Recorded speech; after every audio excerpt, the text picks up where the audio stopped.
said he was qualified, so he whooped his ass, while he was in there. Now, the other stuff that happened, it went down the way it did, man.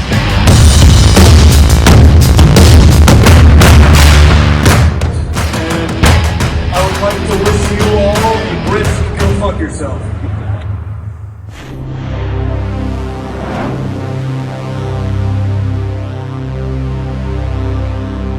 Yes guys, welcome back to Great Talks Wrestling, welcome back to a new video, welcome back to another retro review. That's right, I'm talking about WCW Halloween Havoc 1990. Overall, the show could have been better. Could have been. You had some real good stars on this show, some athletes, some studs. But they concentrate on the supernatural hocus pocus bullshit with the Black Scorpion. What was that about?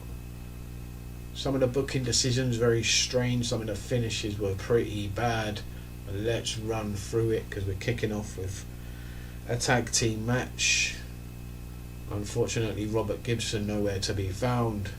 Ricky Morton, one half of the Rock and Roll Express, is teaming up with Tommy Rich, going up against the Midnight Express.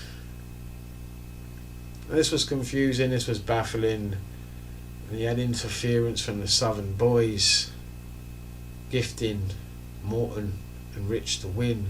So it's an okay match when you've got Jim Cornette and the Midnight Express out there and Ricky Morton. You know you're going to have a decent match, and Tommy Rich was not half bad too.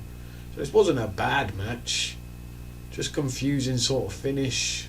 Didn't really enjoy it, to be honest with you. Left a bad taste. Terry Taylor versus Bill Irwin. Who gives a fuck about that, to be honest with you? Nobody. Brad Armstrong, decent in-ring. If you go and watch him, he's actually pretty good. JW Storm, a 5-minute match, meh. The Master Blasters, Blade and Steel versus the Southern Boys. Where are they getting these gimmicks from? They are trash, man, absolute trash, and they're not that much better in the ring, to be honest with you. It was bad. The Fabulous Freebirds against the Renegade Warriors, Chris and Mark Youngblood.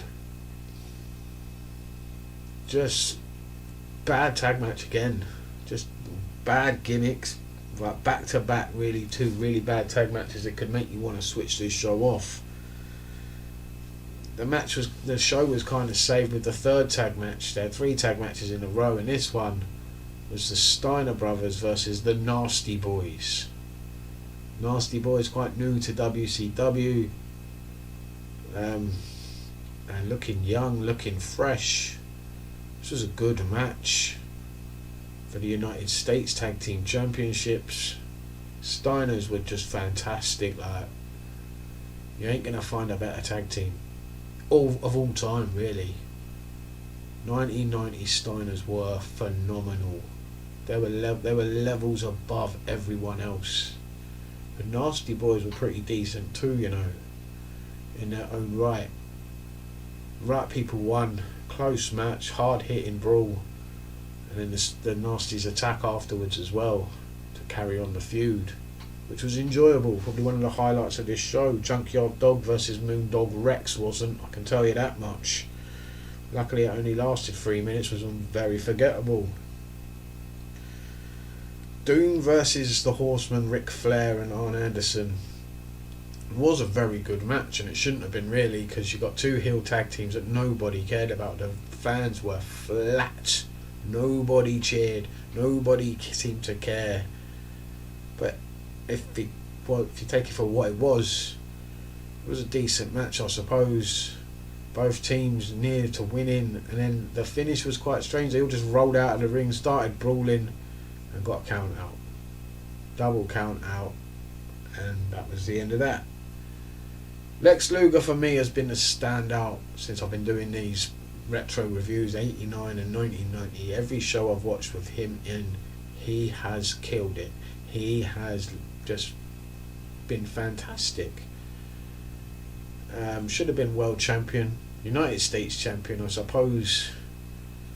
It is okay, it is what it is really. But here, this is probably the worst match I've seen him have so far, and it weren't his fault really. Stan Hansen, seen better days, let's have it right.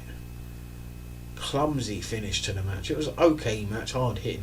With Stan Hansen, you're not going to have like a 5-star classic, is he really? Like,